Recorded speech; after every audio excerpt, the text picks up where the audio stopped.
अभी 24 नवंबर को अमेरिका ने कहा गुरपतवंत सिंह पन्नू जो कि खालिस्तानी एक्टिविस्ट है, भारत का एक आतंकवादी, उसकी भी हत्या का प्लान भारतीय एजेंसी कर रही थी। इसके अलावा भी आपने कतर में देखा 8 नेवल ऑफिसर को फांसी की सजा दे दी गई, किसी भी तरह करके उन्हें निकाल ले जाने का प्रयास किया जा रहा है। इन सबके साथ ही पाकिस्तान में जो अभी किलिंग चल रही है टेररिस्ट की, उसमें इंडियन इंटेलिजेंस का इन्वॉल्वमेंट है।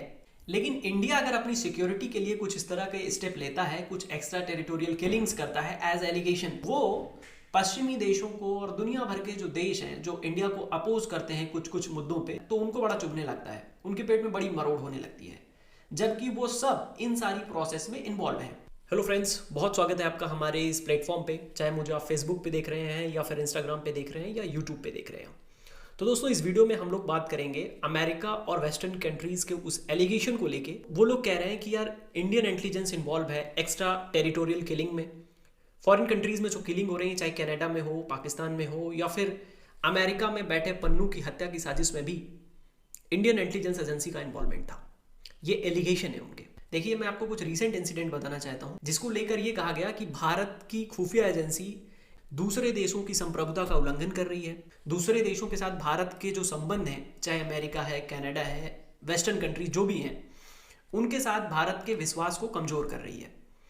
अब इसी आरोप के रेफरेंस में मैं आपको कुछ रीसेंट इंसिडेंट बताना चाहता हूं जिसके बाद से ये आवाज़ उठना शुरू हुई है। देखिए, हाल ही में 18 जून को निज्जर की हत्या हुई कनाडा में। अननोन गनमैन्स ने उसे किल कर दिया, लेकिन कनाडा के पास ऐसे कोई एविडेंस नहीं है जिससे वो प्रूफ कर सके कि इंडियन इंटेलिजेंस का इन्वॉल्वमेंट है। हालांकि उन्होंने डायरेक्टली ऐसा कहा। अभी 24 नवंबर को अमेरिका ने कहा कि जो पन्नू है, गुरपतवंत सिंह पन्नू जो कि खालिस्तानी एक्टिविस्ट है और अमेरिका और कनाडा की सिटीजनशिप लेके बैठा है अमेरिका में, और वो भारत का एक घोषित आतंकवादी है, उसकी भी हत्या का प्लान भारतीय एजेंसी कर रही थी। इसके अलावा भी आपने कतर में देखा 8 नेवल ऑफिसर को फांसी की सजा दे दी गई। फिर इंडियन डिप्लोमेसी का इन्वॉल्वमेंट है वहाँ पे, किसी भी तरह करके उन्हें निकाल ले जाने का प्रयास किया जा रहा है। इसके पहले आपने देखा कुलभूषण जाधव वाले मुद्दे पे पाकिस्तान ने कुलभूषण जाधव को गिरफ्तार किया, उनके ऊपर मामले चलाए गए और फिर अभी ये मामला इंटरनेशनल कोर्ट ऑफ जस्टिस में चल रहा है। और इन सब के साथ ही पाकिस्तान में जो अभी किलिंग चल रही है टेररिस्ट की, उसमें इंडियन इंटेलिजेंस का इन्वॉल्वमेंट है, ऐसा आरोप है। अब कहा यह जा रहा है कि इन सारी चीज़ों से भारत का जो और देशों के साथ संबंध है, चाहे अमेरिका के साथ है, चाहे कनाडा के साथ है, यूके के साथ है, इन सभी देशों के साथ भारत का विश्वास कमजोर हो रहा है। अच्छा, ठीक है, भारत दूसरे देशों की संप्रभुता का उल्लंघन कर रहा है भारतीय एजेंसी के इन कृत्यों के द्वारा। चलिए ठीक है, अब होना ये चाहिए कि जो भी देश भारत के ऊपर ये आरोप लगा रहे हैं उनके द्वारा कम से कम ये कृत्य ना किए गए हों, तब हम इस बात को स्वीकार कर लेंगे कि ठीक है, भारत जो कर रहा है वो दूसरे देशों की संप्रभुता का उल्लंघन कर रहा है, या जो भी एलिगेशन ये लोग कर रहे हैं। 5/2/2011 में पाकिस्तान के एबटाबाद शहर में अमेरिका के नेवी सील कमांडोज उतरते हैं और ओसामा बिन लादेन को शूट कर देते हैं। विद इन मिनट ये ऑपरेशन कंप्लीट हो जाता है। आप सब भी इससे अवेयर होंगे। क्या अमेरिका ने पाकिस्तान से इस ऑपरेशन के बारे में परमिशन ली थी? नहीं ली थी। क्या अमेरिका ने बिन लादेन को लाने के लिए कोई जुडिशियल अटेम्प्ट किए थे, इंटरनेशनल कोर्ट ऑफ जस्टिस का सहारा लिया था? तो क्या था वो? क्या वो एक्स्ट्रा टेरिटोरियल किलिंग नहीं थी? क्या उसमें अमेरिकन इंटेलिजेंस का इन्वॉल्वमेंट नहीं था? अब मैं यहाँ पे पाकिस्तान की एडवोकेसी नहीं कर रहा हूँ, मैं केवल ये बता रहा हूँ कि ये जो देश जो भारत के ऊपर आरोप लगा रहे हैं वो कितने दूध के दूल्हे हैं, आप उनको भी देख लीजिए। 2020 में ईरान के टॉप कमांडर कासिम सुलेमानी की हत्या किसने की? अमेरिकन इंटेलिजेंस के अकॉर्डिंग हुई पूरी प्लानिंग। 20 लोगों की डेथ हुई और मिडिल ईस्ट में पूरा वार सिचुएशन क्रिएट हो गया। और इसके जवाब में ईरान ने मिडिल ईस्ट में जो अमेरिका के मिलिट्री बेसेस हैं उन पे काउंटर भी किया 1-2 जगह। तो अमेरिका ने क्या कासिम सुलेमानी को मारने के लिए ईरान से परमिशन ली थी? बताइए। और अमेरिका ही नहीं, दुनिया भर के जितने भी देश हैं जो पावरफुल हैं, सऊदी अरेबिया को ले लीजिए, जो अपनी सिक्योरिटी के लिए अमेरिका पे डिपेंड रहता है, उसने खशोगी की हत्या कराई सिक्योरिटी को मेंटेन करने के लिए। चलिए ठीक है, रशिया को ले लीजिए। रशिया ने क्या किया? रशिया ने 2018 में स्क्रिपल की हत्या कराई। एक ऐसा व्यक्ति जो रशिया की मिलिट्री में काम कर चुका था, मिलिट्री ऑफिसर था, फिर यूनाइटेड किंगडम में रहता था और वहां की इंटेलिजेंस के लिए काम करता था, और ये फाइव आइज इंटेलिजेंस के लिए भी काम करता था, जिसमें New Zealand, Australia, America, Canada, UK की इंटेलिजेंस इन्वॉल्व है। तो क्या रशिया ने यूके से परमिशन ली थी? तो क्या फिर ये सारी जो किलिंग हुई है ये एक्स्ट्रा टेरिटोरियल किलिंग नहीं है? इजराइल की जो इंटेलिजेंस एजेंसी है उसने इस तरह के मोर देन 100 असैसिनेशन प्लान किए हैं मोर देन 100 किलिंग की है विदेशों में। और सबसे रिसेंट और सबसे फेमस मोहसिन फ़कीराज़ादे की हत्या है। ईरान के न्यूक्लियर प्रोग्राम को जो व्यक्ति लीड कर रहा था, ईरान का ही था, उसमें मोसाद के लगभग 20 एजेंट्स इन्वॉल्व थे। उन्होंने इस तरह की किलिंग की, तो वो क्या था? क्या वो एक्स्ट्रा टेरिटोरियल किलिंग नहीं थी? क्या भारत के ऊपर जो एलिगेशन लगाए जा रहे हैं वो अन्य देशों ने नहीं किया? अभी आप रिसेंट का एग्जांपल लीजिए, इजराइल ने अपने सिक्योरिटी को मेंटेन करने के लिए हमास के ऊपर हमला किया। मानता हूं मैं टेररिस्ट ऑपरेशन था, वो आतंकवादी हैं, उनके ऊपर हमला करना जरूरी था, लेकिन उनकी हत्या में लगभग 15,500 लोग मारे गए और उसमें से 70% वुमेन एंड चाइल्ड्स हैं। तो बताइए क्या ये सही था? लेकिन इंडिया अगर अपनी सिक्योरिटी के लिए कुछ इस तरह के स्टेप लेता है, कुछ एक्स्ट्रा टेरिटोरियल किलिंग्स करता है एज एलिगेशन, मैं एक्सेप्ट नहीं कर रहा हूं उस चीज को, तो वो पश्चिमी देशों को और दुनिया भर के जो देश हैं जो इंडिया को अपोज करते हैं कुछ कुछ मुद्दों पे, उनके पेट में बड़ी मरोड़ होने लगती है, जबकि वो सब इन सारी प्रोसेस में इन्वॉल्व हैं। इसके बावजूद वो भारत पर आरोप लगाने में बिल्कुल पीछे नहीं हटते। चलिए मैं एक बार ये भी मानने को तैयार हूं कि ठीक है, जो एलिगेशन आप लगा रहे हैं मान लीजिए सही हो सकते हैं, लेकिन भारत के लिए ऐसा करने की मजबूरी क्या है, या भारत ने किस मजबूरी के कारण इस तरह का काम किया, आइए समझते हैं। इसी वर्ष यानी 2023 में ही इतनी सारी खालिस्तानी एक्टिविटीज हुई इन देशों में, जो ये देश आज बड़ा चिल्ला रहे हैं कि इंडिया एक्स्ट्रा टेरिटोरियल किलिंग कर रहा है, इंडिया अन्यायपूर्ण कृत्य कर रहा है। उन देशों के अंदर भी इस तरह की चीजें हुई। अब अमेरिका में ही ले लीजिए, सैन फ्रांसिस्को में इंडियन कॉन्सुलेट के बाहर आगजनी की घटना करना, इंडियन एम्बेसडर को खुली धमकी देना, सैन फ्रांसिस्को में ही भारत विरोधी नारे लगाना, भारतीय दूतावास के बाहर एक लंबा विरोध प्रदर्शन करना, भारतीय तिरंगे झंडे को हटाना। ये अमेरिका की बात बता रहा हूं।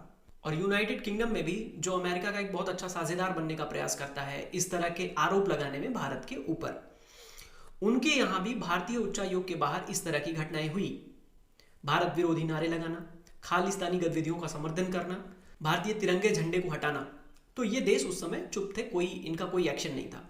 इंडिया ने इसके लिए प्रॉपर एविडेंस दिए कि आपके यहाँ खालिस्तानी एक्टिविटीज हो रही हैं, आप इन्हें रोकने का प्रयास करिए। कोई प्रयास नहीं किया गया।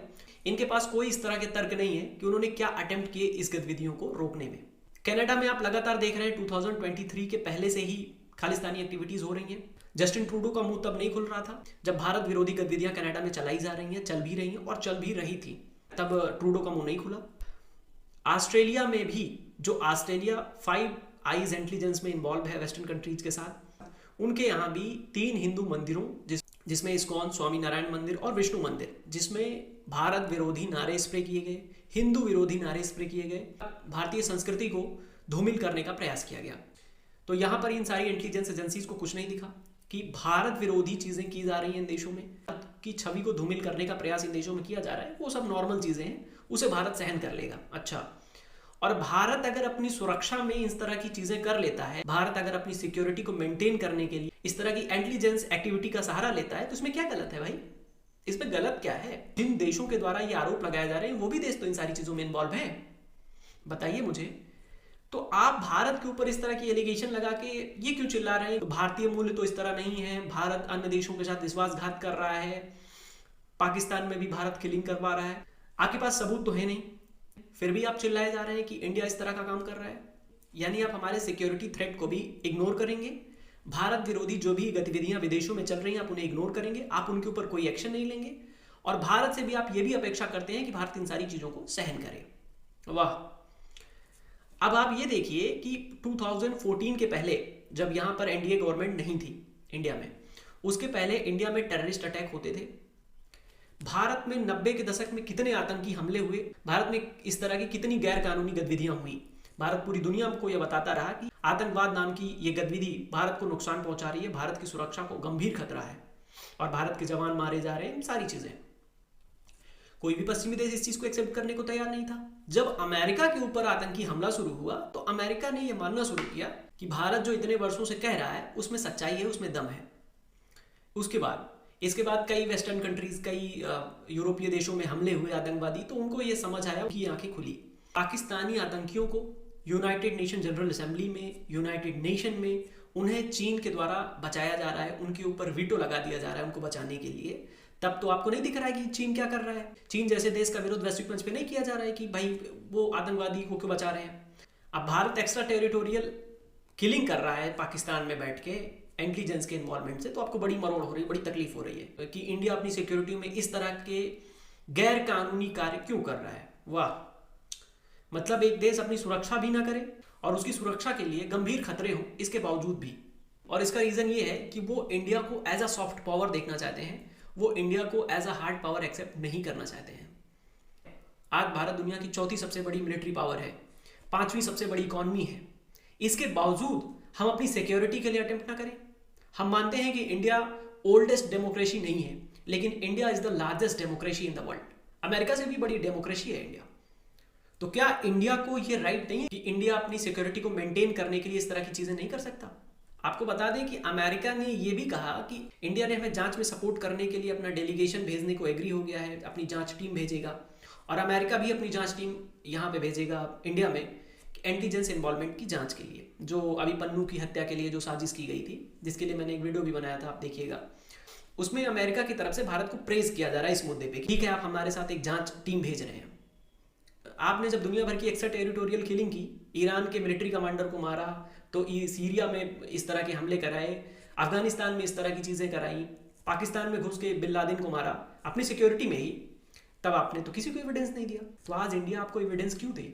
आज इंडिया आपको क्यों जांच में समर्थन करे? क्या आपने ईरान को समर्थन किया था? क्या इजराइल ने ईरान पे जो इतने सारे हमले किए इंटेलिजेंस इन्वॉल्वमेंट के माध्यम से, तो क्या इजराइल ने उन्हें जांच रिपोर्ट में समर्थन किया था? देखिए, जो देश जितना झुकता है उतना उसे झुकाया जाता है। हमारी फॉरेन पॉलिसी अब उस तरह की नहीं है। हम अब उन तरह के आरोपों को ना तो स्वीकार करने वाले हैं, और ना ही ये आरोप अगर साबित भी होते हैं तो इंडिया ना ही अपने कदम पीछे खींचेगा। भारत अपनी सुरक्षा में जो भी उचित चीजें होंगी उसे करेगा, और हम सभी भारतवासी अपने देश की इस फॉरेन पॉलिसी के साथ, अपने देश के विदेश मंत्री के साथ और अपने देश के प्रधानमंत्री के साथ पूरी तरह से खड़े हैं। अगर हमारी इंटेलिजेंस एजेंसी इस तरह का काम कर रही है तो ये देश के लिए बहुत बड़ा सेक्रीफाइस है, क्योंकि कितने सारे हमारे एजेंट्स को सेक्रीफाइस करना पड़ता है इन कार्यों के लिए, हमारी सिक्योरिटी के लिए। और अच्छी बात आपको ये भी बता दें कि अब पूरी दुनिया में ये आवाज़ उठने लगी है, अब पूरी दुनिया में लोग ये कहने लगे हैं कि इंडियन इंटेलिजेंस, इंडियन स्पाइस पूरी दुनिया में मौजूद हैं। अब लोगों को पता चल गया जब भारत ने इस तरह की एक्टिविटीज़ की। तो थैंक यू सो मच अपना वैल्यूएबल टाइम देने के लिए। वीडियो अच्छी लगी तो वीडियो को लाइक कर दें, चैनल को सब्सक्राइब कर लें। Thank you so much.